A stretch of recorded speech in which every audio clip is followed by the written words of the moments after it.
el siguiente Upanishad, que dice, condúcenos de lo irreal a lo real, de lo falso a lo verdadero, de las tinieblas a la luz, de la muerte a la inmortalidad. Más brillante que el sol, más puro que la nieve, más útil que el éter, de ser eres tú. La última sección estoy analizando. ¿Qué importa el nombre que para hacer subir al gas que se desprende cuando el hierro se disuelve en ácido sulfúrico? Se reconoce incluso por nuestras autoridades más estándares como el descubridor del hidrógeno, ese Johann Química en el país. Su mérito es el mismo. Y aunque Van Helmont pudiera haber ocultado bajo el nombre de seminales, el conocimiento del hecho de que las sustancias elementales conservan sus propiedades originales, que al entrar en compuestos solo se modifican temporáneamente, nunca se destruyen. No por ello dejó de ser el mayor químico de su época, ni un par de los científicos modernos. Le afirmaba que el agua potable podía obtenerse con el alcalaz, convirtiendo todo el cuerpo del oro en sal, conservando sus virtudes seminales, siendo soluble en agua. Cuando los químicos comprendan lo que él entendía por oro potable, alcajés, sal y virtudes seminales, lo que realmente quería decir, no lo que afirmaba querer decir, no lo que creía que quería decir. Solo entonces y no antes podrán nuestros químicos adoptar con seguridad tales aires de superioridad hacia los filósofos del fuego. Y aquellos antiguos maestros de las enseñanzas místicas, ellos estudiaban con reverencia. En esta misma sección, hermanos, cuando continuamos, al menos una cosa es clara, tomando meramente en su forma exotérica, este lenguaje del Evangelio demuestra que él comprendía la solubilidad de las sustancias metálicas en el agua. Algo que Sterling Hume, el profesor, toma como base su teoría sobre los yacimientos metalíferos. Al menos una cosa está clara, todo tomado meramente en su forma exotérica pública, este lenguaje evangélico, ¿no? Que afirmaba que el oro potable podría obtenerse el alcajez, convirtiendo todo el cuerpo del oro en metal pesado, convirtiendo todo el cuerpo del oro en una sal, no el paso a sal, ¿no? Conservando sus virtudes seminales y siendo soluble en el agua. Lo que es soluble es el oro increíble, de leitmotiv es soluble.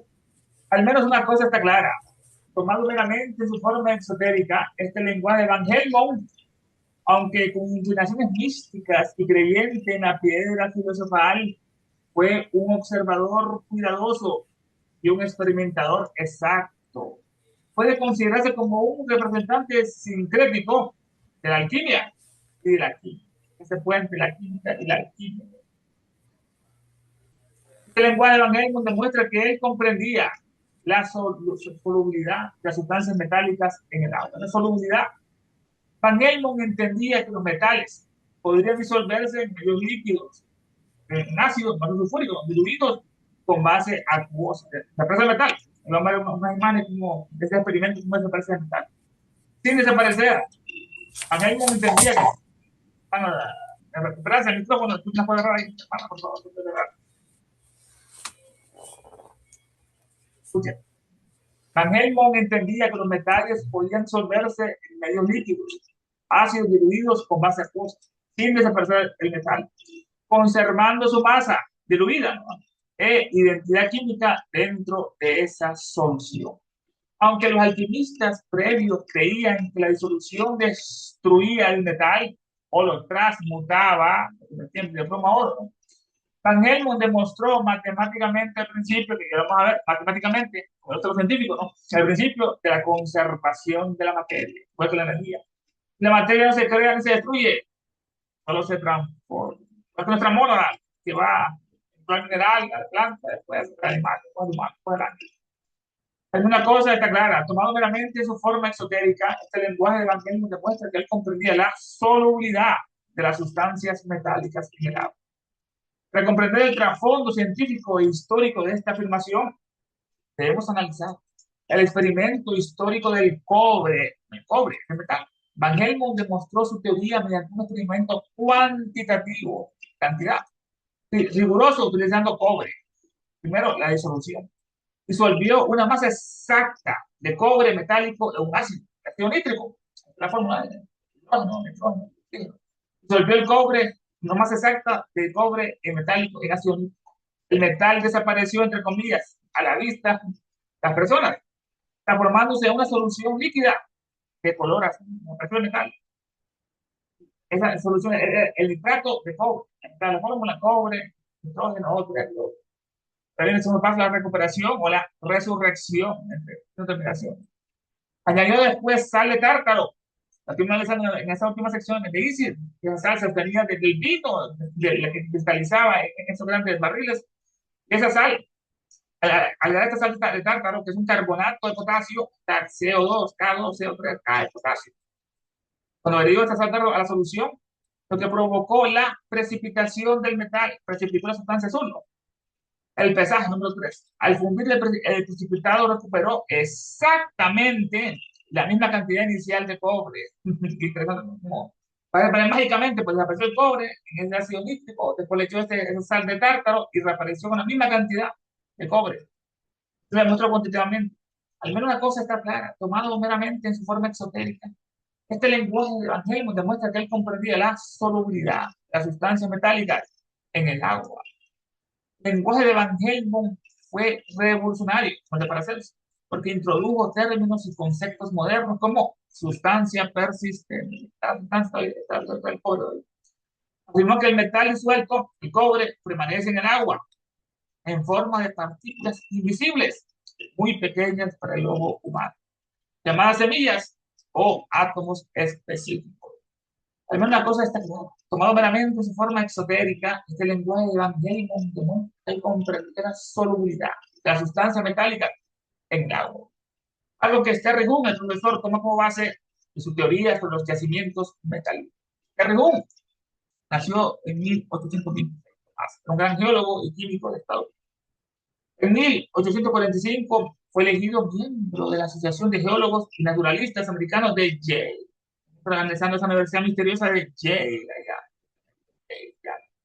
Fue profesor de geología, miembro de la Sociedad Real de Inglaterra y colaboró frecuentemente en revistas científicas, escribiendo el origen de los continentes. En eso, Atlántida, el propio origen, la Lemuria, Inglaterra y Hiperborea, el origen de los continentes. La química de la tierra primigenia, la tierra primitiva, la tierra primigenia, y de la serpiente, que aparecen serpientes por su propia. Algo que el profesor Terrebún toma como base de su teoría sobre los yacimientos metálicos. Los yacimientos metálicos. En su época, la corriente geológica dominante afirmaba que las vetas, oro, plata, cobre, y otros metales se formaban puramente por actividad ígnea. El fuego del océano, del fuego de los volcanes, de actividad ígnea. Del magma volcánico, inyectado desde el interior de la Tierra, que se enfriaba en la grieta cuando estaba ese magma.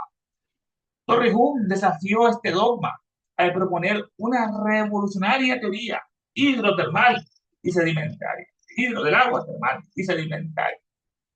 Primero, la disolución y transporte, como se ordenan esos metales. Propuso que el agua subterránea, cargada con gases y sales a altas temperaturas y presiones, disolvía los metales esparcidos en la corteza terrestre. El agua actuaba como un vehículo que lavaba, entre comillas, lavaba el agua, las rocas profundas, absorbiendo los metales invisibles en una solución líquida de agua. Pero dos, viene la precipitación y el metal. Entonces, cuando estas aguas termales ascendían hacia la superficie, la temperatura y la presión disminuían, o bien interactuaba con agentes químicos como el oxígeno, que oxidan o oxígeno, provocando que los metales disueltos perdieran su solubilidad en el agua, eran líquidos, y se cristalizaran, que se precipitaran químicamente, se concentraran en las fisuras de las rocas. De este modo se crearon las vetas y depósitos minerales. De lo que extraemos los metales hoy en día. Esta fue la propuesta que hizo esos yacimientos metalíferos, que no eran por el magma, sino que era el agua y los termales. Algo que este Rigún toma como base su teoría sobre yacimientos metálicos. El texto de aquí une a ambos, a Van Helmont y a este Rigún, el profesor, porque la teoría geológica de este Rigún requería obligatoriamente que el agua fuera capaz de disolver y transportar metales a grandes. A menos una cosa está clara. Tomado meramente su forma exotérica, este lenguaje de metálicas, algo que este Regún toma como base su teoría sobre los crecimientos metálicos. Esta parte que sigue, hermanos, la metió en el PDF, el español no aparece, hermanos, quiero ver estos párrafos porque son bastante profundos. Dice Elena, nos gustaría ver qué tipo de términos inventarían nuestros contemporáneos científicos para ocultar, sin embargo, revelar a medias su audaz proposición de que el hombre, el único Dios del hombre, la materia cenicienta de su cerebro. Una expresión muy materialista, ¿no? Que no hay Dios, el único Dios que existe es el cerebro, esa sustancia gris, ¿no? Como dice que nos gustaría ver qué tipo de términos, aquí le está comparando porque los alquimistas, como para hacer eso, Ángel, esa terminología es un lenguaje difícil, que es crítico para ocultar y a ver, revelar conocimientos, porque había mucha persecución por la Inquisición de la Iglesia Católica y tantas traumas. Me gustaría ver qué tipo de términos inventarían nuestros contemporáneos científicos para ocultar y, sin embargo, al mismo tiempo revelar a medias su audaz proposición que dicen estos hombres de ciencia, ¿no? Que el único Dios del hombre es la materia cenicienta del hombre.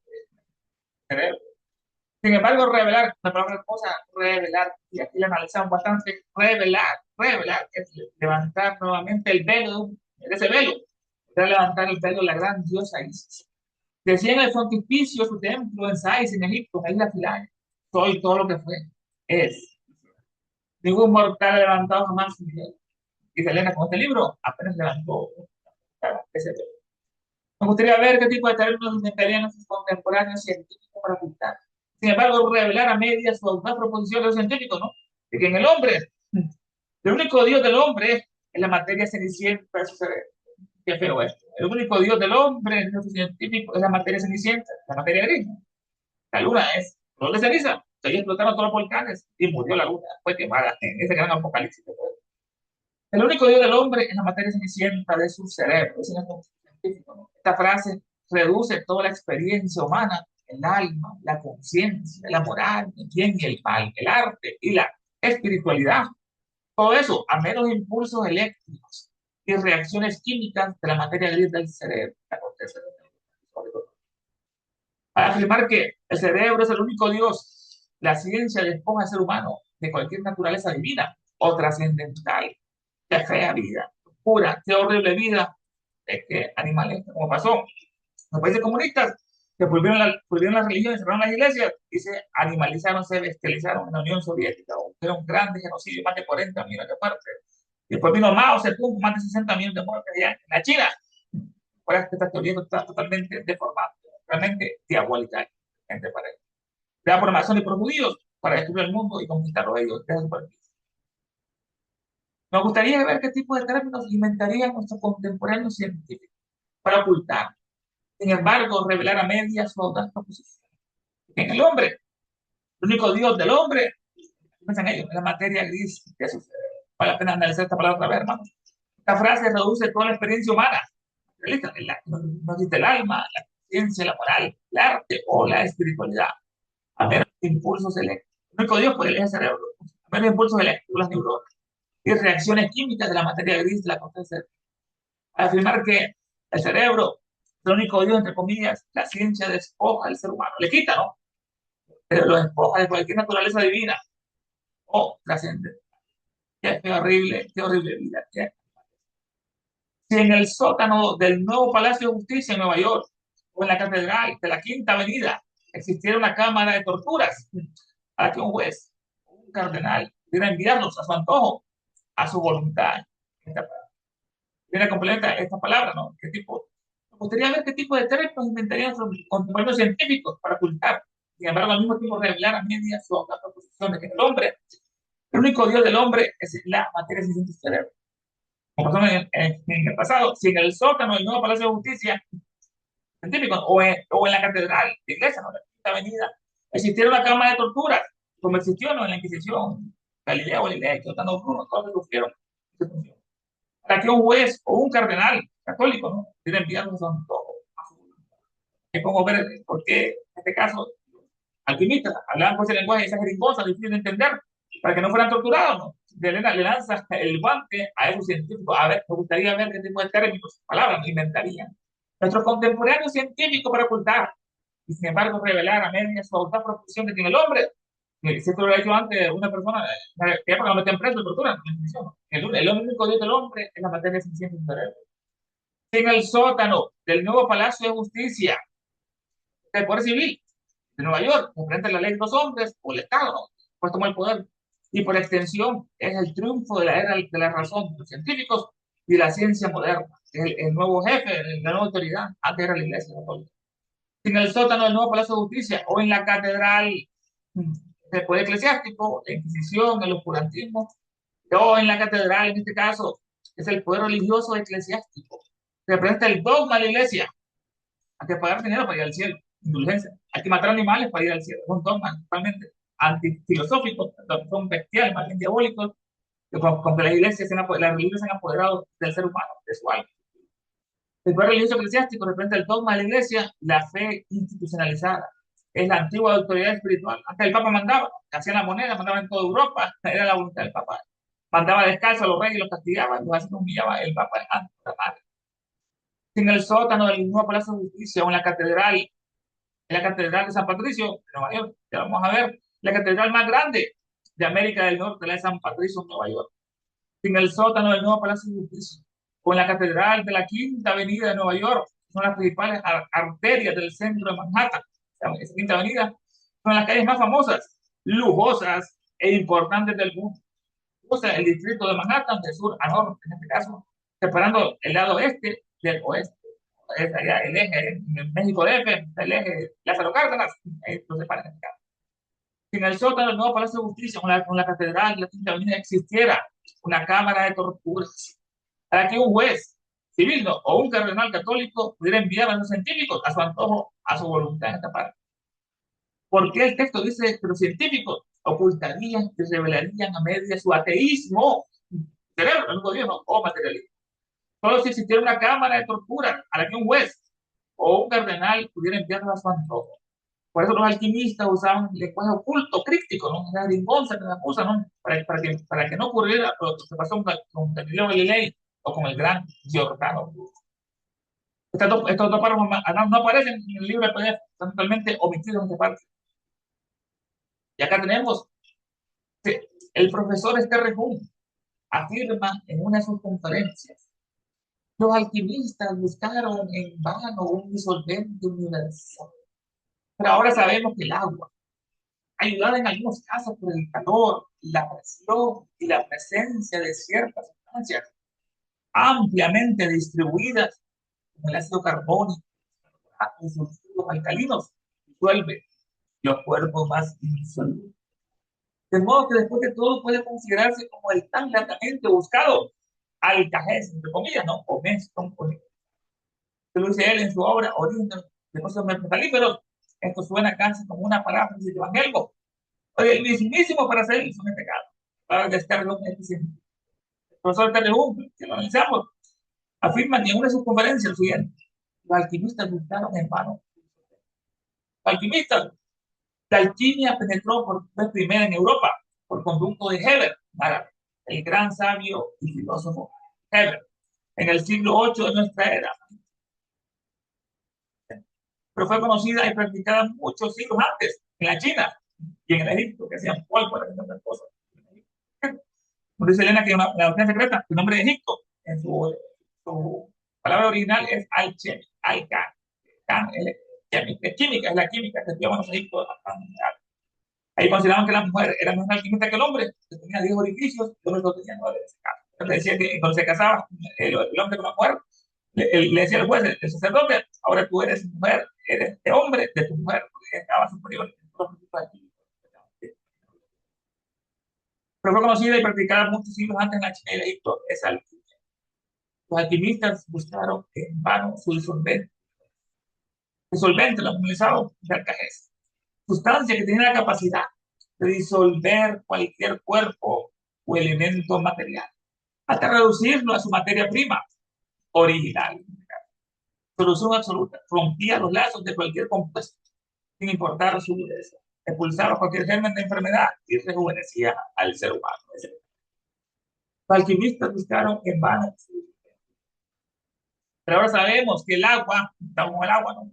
Ayudar en algunos casos por el calor y la presión y la presencia de ciertas sustancias ampliamente distribuidas, como el ácido carbónico, los carbonatos y sulfuros alcalinos, que suelven los cuerpos más la presión y la presencia de ciertas sustancias ampliamente distribuidas, como el ácido carbónico, este ácido, es un ácido débil, entre comillas, puede ataca muchos de los minerales que comúnmente forman las rocas calizas.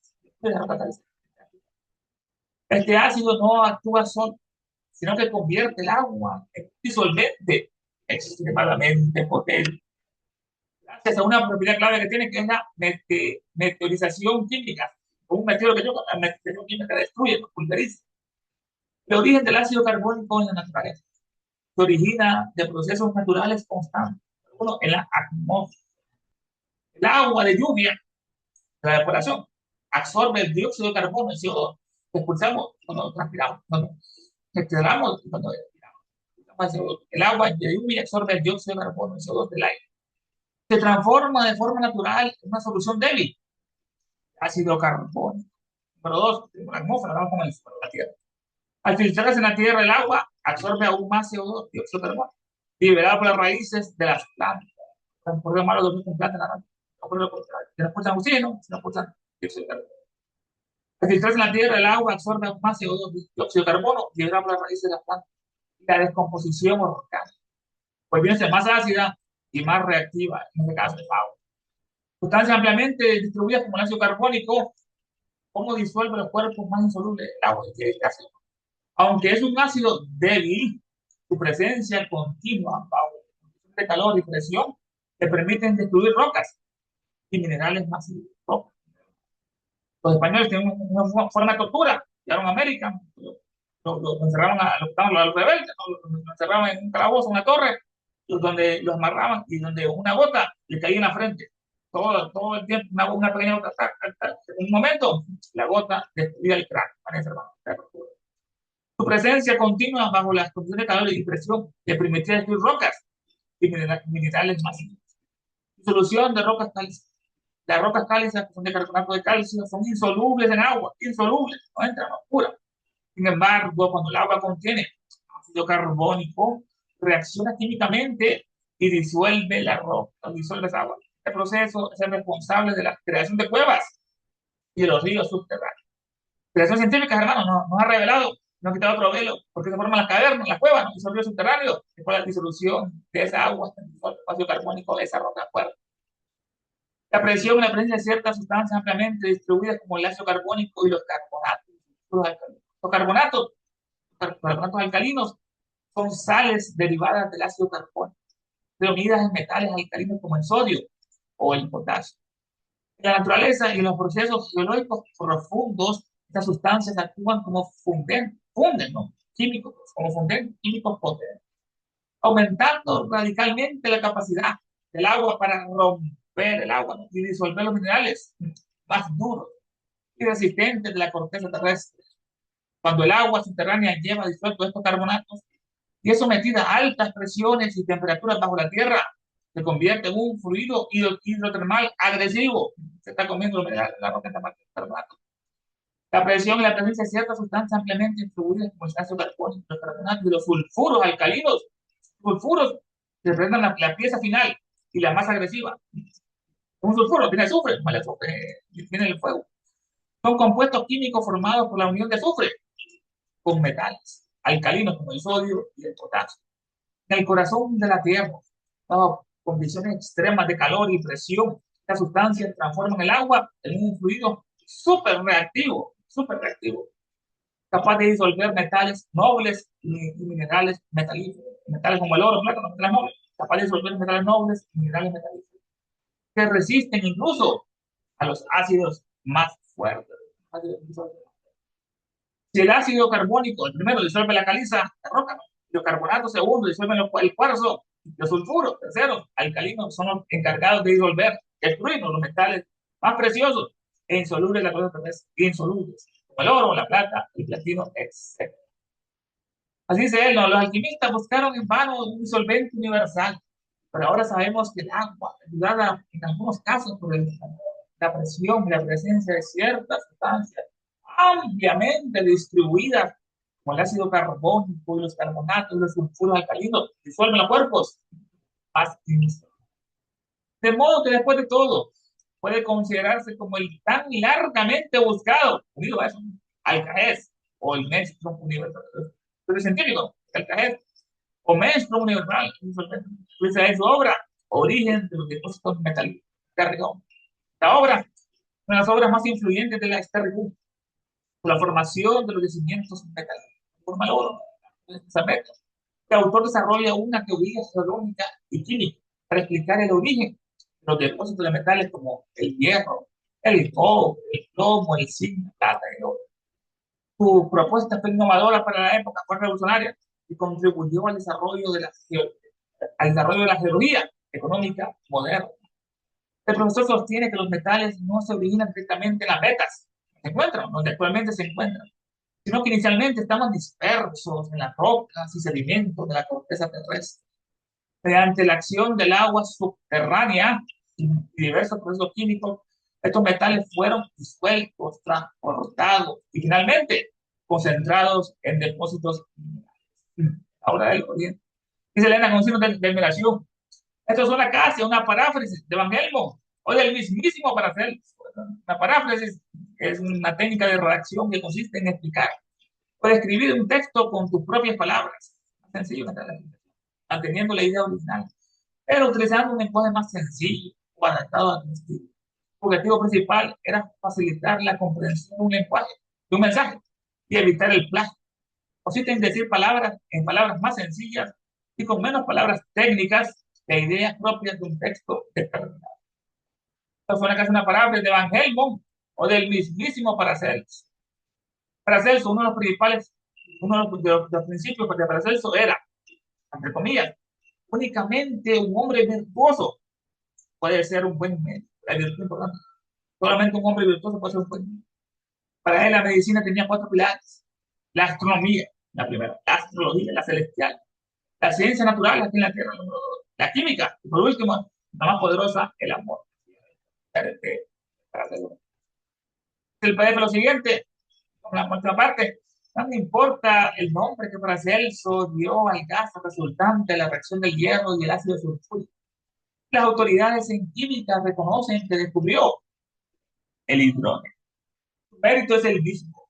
Nada tampoco importa que Van Helmont encubriera bajo la denominación de virtudes seminales las propiedades inherentes a los elementos químicos, que al combinarse las modifican temporalmente sin perderlas en modo alguno.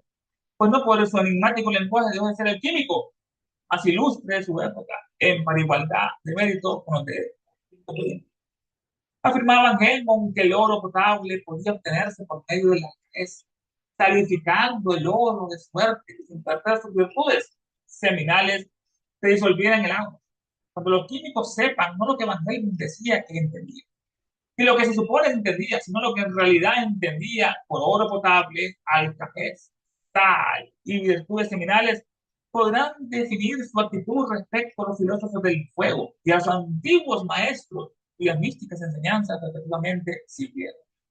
De todos modos, este lenguaje de Van Helmont, aún tomado en sentido exotérico, demuestra que conocía la solubilidad de las combinaciones metálicas en el agua. A lo que el profesor, en lo que se basa Hume, su hipótesis acerca de los yacimientos metalíferos. A este propósito, mira hermano, aquí vamos a analizar, aquí se comió estos 2 párrafos finales que hemos analizado al principio, que son bastante profundos, ¿no? Que nos dice de por qué usaban los alquimistas del lenguaje y que lo único Dios del hombre es la materia que se necesita en su cerebro. Esto lo omitió todo el traductor. Sin el sótano, pues también no aparece acá en el texto, se lo comió aquí este traductor. Dice, las combinaciones metálicas en el agua, a lo que se basa un hipótesis acerca de los yacimientos metálicos. A este propósito, a la comida, a este propósito, dice que en una de sus conferencias, los alquimistas buscaron en vano el solvente universal. Pero nosotros sabemos hoy que el agua, a favor de la presión, la temperatura, y en presencia de ciertos cuerpos muy abundantes en la naturaleza, tales como el ácido carbónico y los carbonatos y sulfatos alcalinos, disuelve las sustancias al parecer más insolubles y obra como el alcajez o el Néstor universal durante tanto tiempo buscar los alcalinos. ¿Cómo analizamos los alcalinos? De acá, los alcalinos son elementos químicos ubicados en la primera columna de la tabla periódica de los elementos. El litio, de la batería, el sodio, la sal, el potasio. Se caracterizan porque tienen un pH mayor a 7, pero son bases. Los menores a 7 son bases. Y reacciona con el agua para formar bases fuertes. ¿Qué son los álcalis, las bases? Que al disolverse en el agua elevan el pH por encima de 7. Propiedades. Neutralizan los ácidos. Los neutralizan, no son los contrarios de parte, son los compuestos álcalis. Entonces, sustancias iónicas con altos puntos de fusión y constantes solubles en agua. Bueno, comentarios, puntos de vista, opiniones. Los micrófonos están para ustedes.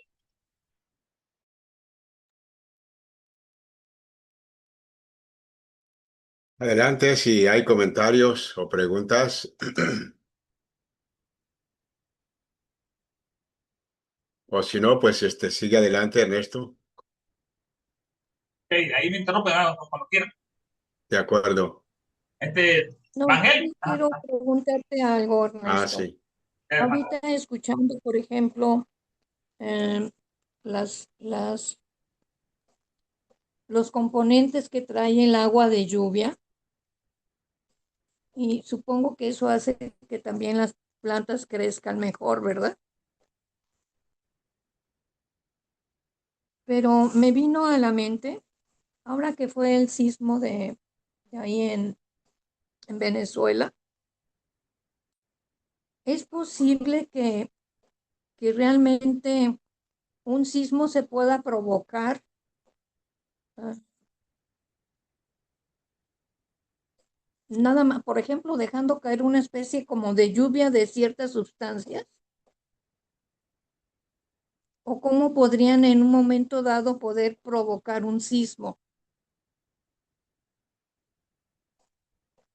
Hay uno, hermanas, que dicen, allá en Alaska, hay una zona bastante restringida por Estados Unidos, donde tienen cientos de antenas parabólicas llamadas el sistema HAR, dicen ellos.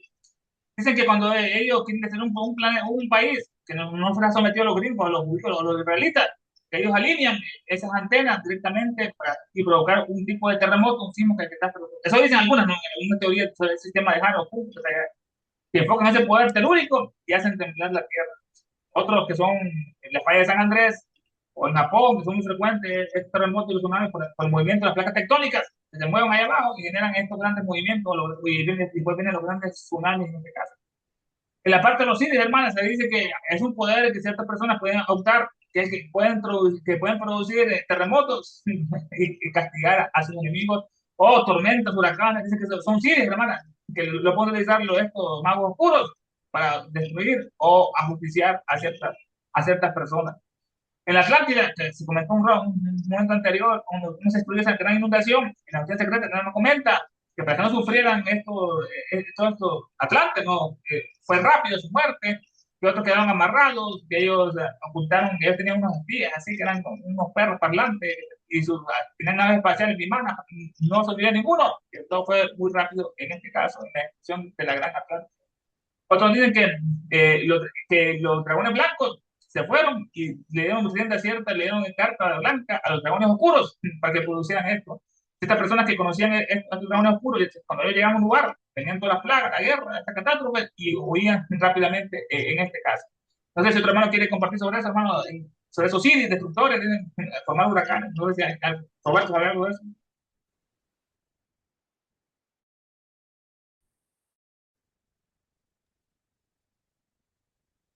No, está bien. Lo único que sabemos que generalmente hablando, o sea, está esta parte, ¿no? Que se ha explicado y que hay cosas que se pueden, no sabemos que la Tierra es propio. cuerpo tiene sus propias leyes. Entonces, hay cosas que podemos tal vez hacer por la parte de encima, diríamos, en la pura cascarita, ¿verdad? Pero todo surge del núcleo de la Tierra, que entonces tiene una correspondencia con la constitución septenaria del ser humano, ¿verdad? Y con el Sol. Entonces, esa parte interna de la Tierra, porque la Tierra, siendo un globo, tiene su constitución septenaria y por ende la mayor parte es afectada por el ser humano. O sea que la Tierra responde a los pensamientos del ser humano. Pero, como ya dijo Ernesto, no hay cosas que los gobiernos o la gente o algo puede activar hasta cierto punto limitadamente. Pero en sí sabemos que todas las cosas suceden precisamente por el estado de conciencia de la humanidad, así como hemos visto que los planetas como globos van cambiando en conformidad o diríamos a la par de la naturaleza de la humanidad, porque sirven de, de casa o hábitat para los que estamos aquí en la Tierra y por eso hay esta armonía, diríamos, con los planos internos de la Tierra, no solamente de lo que la ciencia conoce, ¿verdad? Del núcleo de cómo más o menos ven las diferentes capas internas de la Tierra, pero si uno se va a ver entonces la contraparte astral interna de la Tierra, ¿verdad? Que de ahí viene mucho más, y la contraparte de prana, todo lo que se corresponde a la constitución septenaria, vemos que está ligada entonces de por qué suceden algunas cosas en algunos ciertos lugares, y claro, también como ya se dijo, ¿no? Estas capas teutónicas que producen movimientos telúricos, pero también por la misma naturaleza de cómo se mueve la, la parte exterior solamente de la Tierra, aunque para nosotros es muy profunda, pero si lo vemos desde el punto de vista del tamaño de la Tierra, es solamente una pequeña cascarita, ¿verdad? Que es lo que nos puede aniquilar, ¿no? Con movimientos. Pero en fin, no tengo nada más que decir de lo que se ha dicho. Gracias, hermano. En este caso, si el agua, lluvia, hermano, también las plantas las mejora, claro, ahí tiene un sustento con el agua, como hemos visto, es una Sí. materia orgánica muy importante en este caso, el agua. Las plantas, el agua y lluvia. Este, por ejemplo, sobre esa agua de lluvia, eh, yo escuchaba a veces que las primeras lluvias eran muy ácidas, no eran muy buenas porque eran muy ácidas. Inclusive, me acuerdo que mi papá decía que si se te manchaba el carro de esas primeras lluvias, había que lavarlo para que no dañara la pintura del carro. Ya después que empezaba la temporada, como que ya no eran tan ácidas. ¿Eso es real? Sí, eso depende del grado de industria de las ciudades, de los países, porque ellos contaminan mucho lo que es esas grandes empresas, queman muchos productos así químicos y van ahí a las nubes, forman las lluvias, y después vienen esas famosas lluvias ácidas que estás comentando, ¿no? Si le caía a una persona, le irritaban como un ácido, pero eso no frecuente, hermana, en los países más industrializados, donde ocurre ese smog que dicen que también es bien dañino, como en China, que ahí hay, que ha crecido mucho tecnológicamente y en poco tiempo y con pocos planes de expansión de la naturaleza y pues han sufrido bastante, se enferman con solo respirar el smog allá de China o de otras grandes ciudades de ese gran país. Ok, gracias. Sí, tiene sentido lo que dices, Dulce, porque con lo que ya dijo Ernesto, cómo está nuestra atmósfera, ¿verdad? Entonces, cómo está de contaminada, por eso tal vez las primeras lluvias. Incluso sabemos que el agua de lluvia no es muy recomendable para tomar porque trae muchas bacterias también, o sea que no es, en realidad no es potable. Pero sabemos también que el organismo se acostumbra a esas cosas porque anteriormente, cuando no estaba el mundo industrializado, pues tal vez el agua que se tomaba de los charcos era hasta cierto punto filtrada por los elementos y en la tierra, y por eso era un agua muy deliciosa para tomar, ¿verdad? Pero, en fin, ¿no? Cada quien hay que considerar eso, qué, qué tanto tiene que ver la atmósfera con las primeras lluvias, pero yo creo que para mí tiene sentido lo que dijiste, ¿verdad? De que, con lo que dijo Ernesto, de que aunque venga de nubes limpias, las primeras van a estar limpiando un poco nuestra atmósfera de todo lo que flota invisiblemente para nosotros, ¿no? Y tal vez ya cuando, como mencionaste, de que ya cuando se establece las lluvias, probablemente ya sea más limpia el agua, pero de eso tampoco no estoy muy enterado. Solamente, ¿no? La idea de usar el sentido común en pensar en estas cosas de cómo estamos ensuciando la atmósfera, ¿verdad? Gracias. Hermano.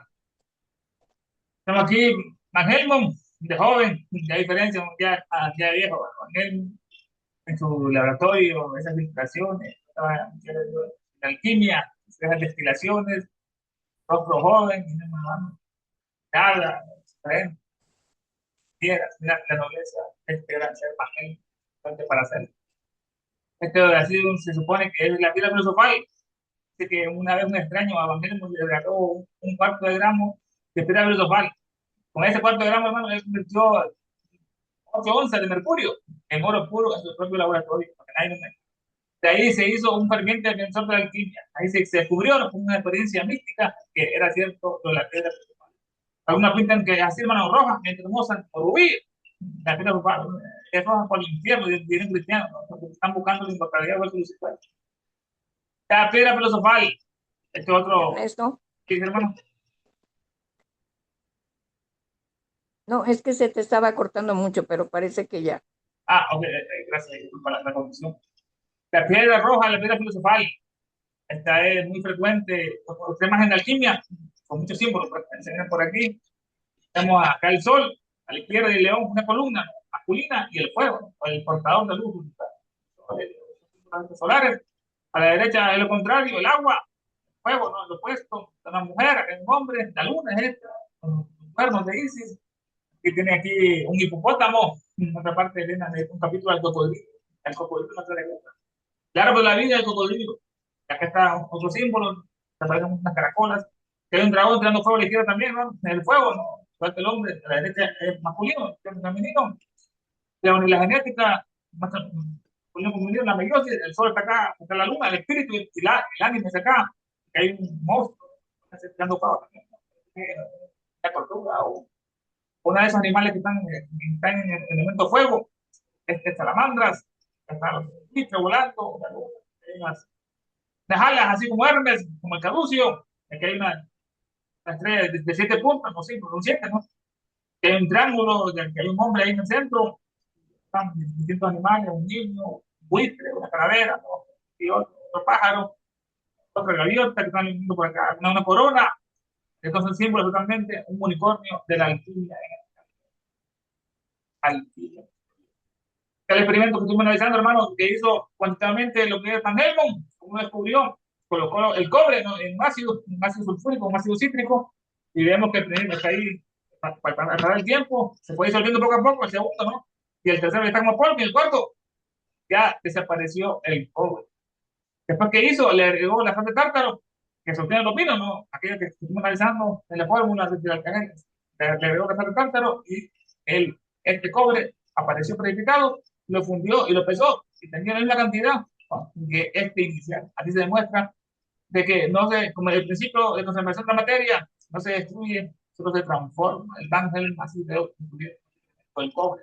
El cobre, el elemento, si se encuentra en la naturaleza, después se funde el hombre, lo que decir, se usa más en los cables eléctricos, aunque el oro es mejor conductor que la plata, pero son más caros, ¿no? son menos abundantes, por eso que usan más el cobre, especialmente en las minas que hay en Chile, hay mucho cobre, que alimenta casi todo el mundo, ese cobre es misterioso. Como cuando usted el impulso eléctrico, hermano, que parece magia en los años 80, 90, ante un televisor, que colocamos un cable en la parte de atrás, ¿no? El cable era blanco por dentro y tenía cobre ahí en medio que lo protegía, ¿no? Hablando de cobre, ese metal ahí se transmitía en imágenes, esto parece magia, alguien me dijo una vez de que todos los televisores son magia maligna, ¿no? Todo que son magia oscura, me dijeron, pero no, bueno, a ver, no solo por la programación que es destructiva, ¿no? Que le controlan estos masones judíos, sino que es mejor leer un libro, tener contacto con la naturaleza, que ver las tonterías que hay en el televisor. El cobre. Aquí está el experimento, colocamos el cobre, después le colocamos ese ácido sulfúrico o ácido cítrico y el cobre empieza a emanar lo que es ese color cafecino, ¿no? Esa reacción química va desapareciendo poco a poco ese cobre y después se queda un líquido azul, que es el mismo experimento, hermano, es el líquido azul. Ya formó ese nitrato de cobre y después el siguiente paso es la resurrección, ¿no? Le colocó Van Helmont, que es la sal de tártaro. La sal de tártaro, estoy analizando que se forman los pinos, ¿no? Están ahí en las bodegas antiguas, ahí se queda en la parte inferior de los pinos de uva, esa sal de tártaro se quema, se agrega a esa reacción química anterior, estos azules, y ¿qué sucede? Vuelve a aparecer esa sal de tártaro. Y vuelve a aparecer el cobre con el mismo peso en la masa inicial. Así le estudió cuantitativamente, matemáticamente hablando, no es científico, que esto era muy cierto, que se podía resucitar el cobre entre comillas. Desde hace siglos. El profesor Terry Bond, que analizando su obra sobre los yacimientos metalíferos, Terry Bond, aquí vemos su arma, Volcott, a su frente, un profesor de universidad, miembro de la Academia Real de Londres, Terry Bond, vamos bastante a él. En la Universidad de Yale, ahí en Estados Unidos, hermano, ahí está una sociedad secreta, ahí en Norteamérica, todo, hemos visto una serie, ¿no? De cómo los jóvenes entran en la universidad, deben entrar a una fraternidad, ¿no? Con letras griegas, los alfas, los sigma, los omega, los alfa, los griegos les gusta eso de los jóvenes, que es la sociedad secreta. Yale es una de las universidades más prestigiosas que hay en el mundo. Ahí no va cualquiera, son escogidos que entran a esa universidad.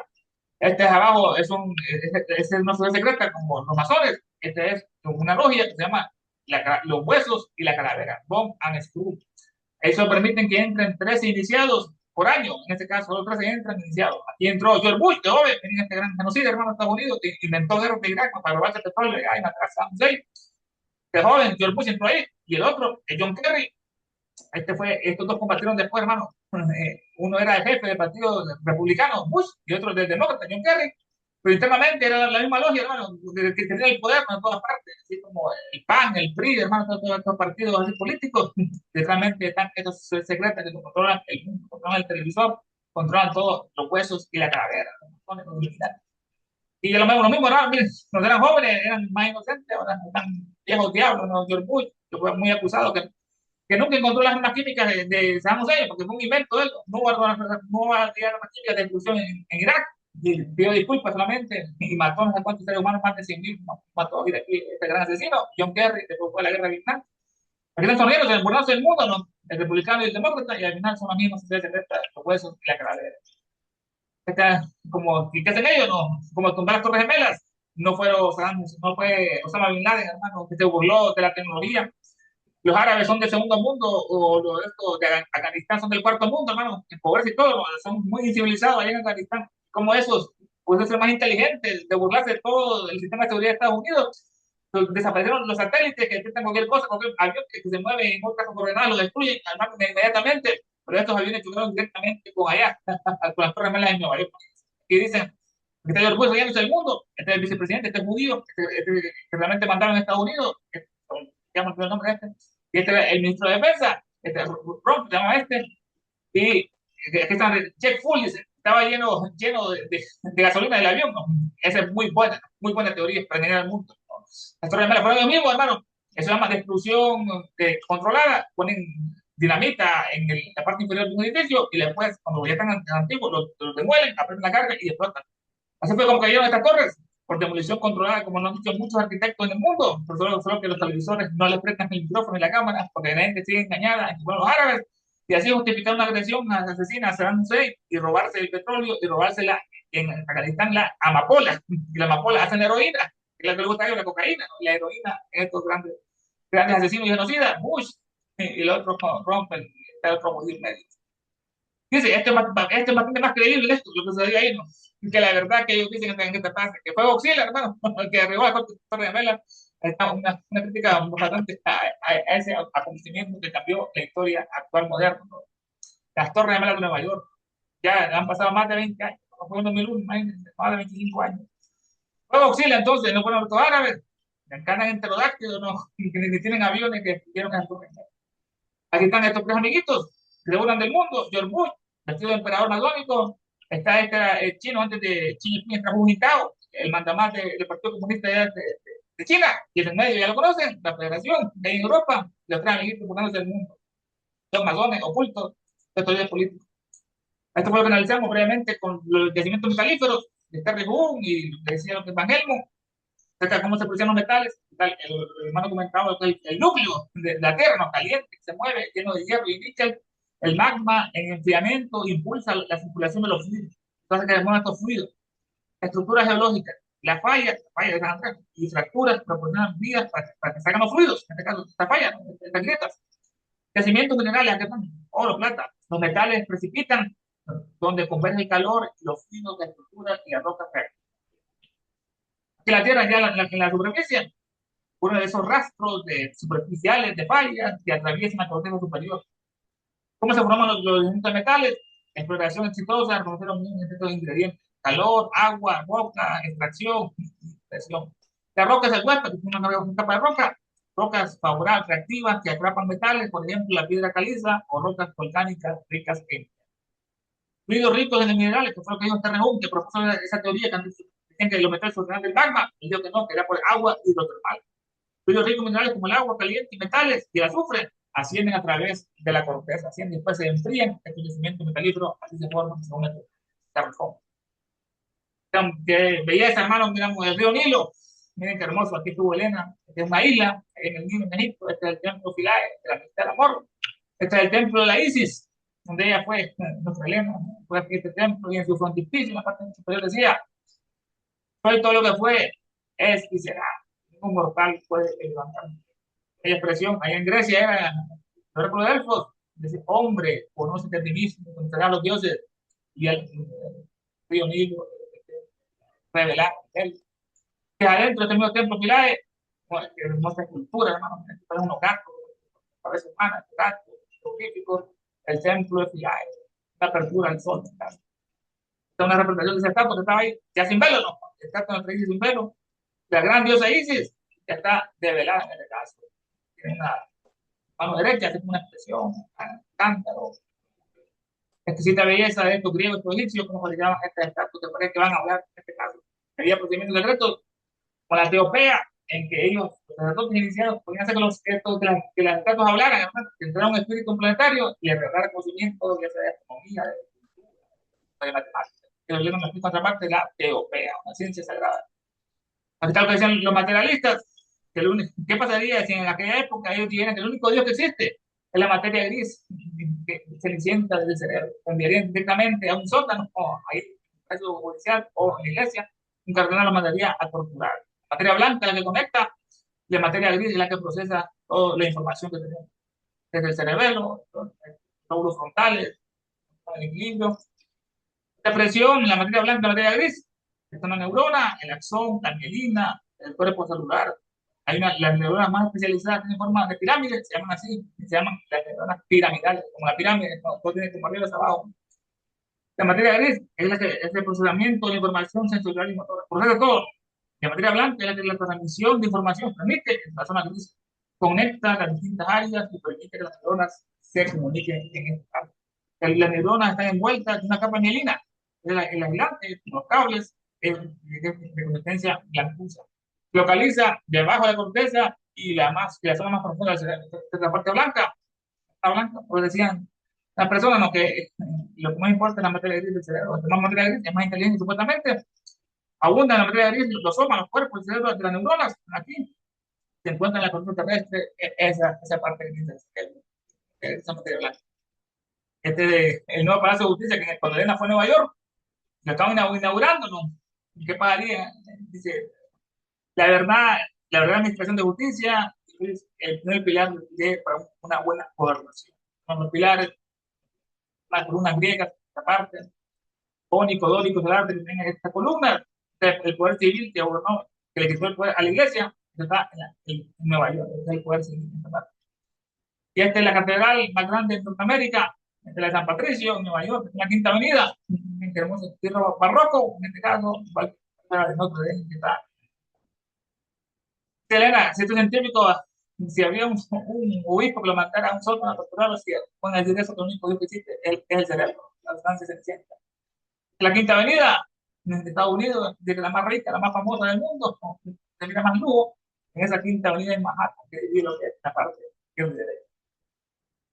Giordano Bruno, Elena le dedica unos capítulos, unas páginas muy profundas a él en esta obra, y tenemos analizado, hermano, Giordano Bruno, se da por predicar que había infinitos mundos, que la Tierra no era el único mundo del universo, sino que había infinitos mundos, solo por eso, la iglesia lo metió preso, lo torturó mucho, y después le prendió fuego a Giordano. Sabes que su muerte en su nacimiento fue el 17 de febrero, coincidía con el nacimiento de Olpo, el 17 de febrero, esa fecha, el día de anotar, el 17 de febrero. Sofía, el gran Giordano Bruno. Este es el árabe Herbert, que fue quien introdujo la alquimia en Europa hasta el siglo VIII, hermano, siglo VIII. Pero nos dice que ya miles de años, o siglos antes, ya se utilizaba en China y en Egipto. Perdón, este es Herbert, que se conoce mucho porque después un profesor válido lo colocó en su libro de este. Está bastante. Esta parte de la matemática, lo que es, de Val, la matemática de Val, la álgebra de Val, la álgebra de Val, cosa obra. El alcajés, el agua de los maestros, hermano, de roja, quien debe eso se rejuvenece o se cura con una enfermedad, imagínense cómo está oculto ese conocimiento esotérico del alcajés. Aquí analizamos cómo se forman estas rocas, estos ríos subterráneos, una explicación, pues agua cargada con mucho carbonato y sulfuro, la que disuelve lo que es esto, y así crea este de cuevas crípticas y los ríos subterráneos, el agua, con mezcla de oro, con azufre, que el azufre, en un momento, es uno de los más potentes componentes que tiene el agua para disolver lo que son los metales nobles, y después se mezcla esta parte del azufre con el oro. Mario, hermano, comentarios, opiniones finales, que nos el estudio esta noche. Los micrófonos están para ustedes.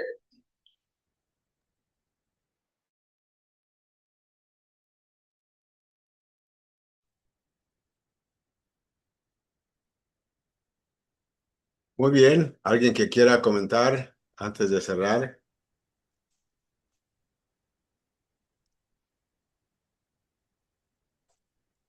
No, gracias. Muchas gracias, Ernesto. Sí, bueno, entonces cerramos, Ernesto. Sí, gracias. Muy buena exposición. La orden. Cerraremos con esta hermosa verso que dice: en Yekaterinlov nació un lucero, hay un hombre, hoy perbodia celestial dedicada, hoy vinetea encadenada al migrada, colaza nocturna suma, o etérica sártica botánica, o nova diosa coronada, o acción resplandeciente manifestado, que tu luz descienda hacia nosotros, que la fuerza se encienda y que el gran Kumara prevalezca. Que aquel que sienta uno contigo, se va por tanto que es uno con todos. Despertad, criaturas olímpicas, es hora de volver a superficies, él volverá, la orden prevalecerá. Si hay felicidad, ciencia y amor, un satanato hay por ahí. Hasta la próxima. Gracias, buenas noches. Gracias a ustedes. Buenas noches. Buena noche.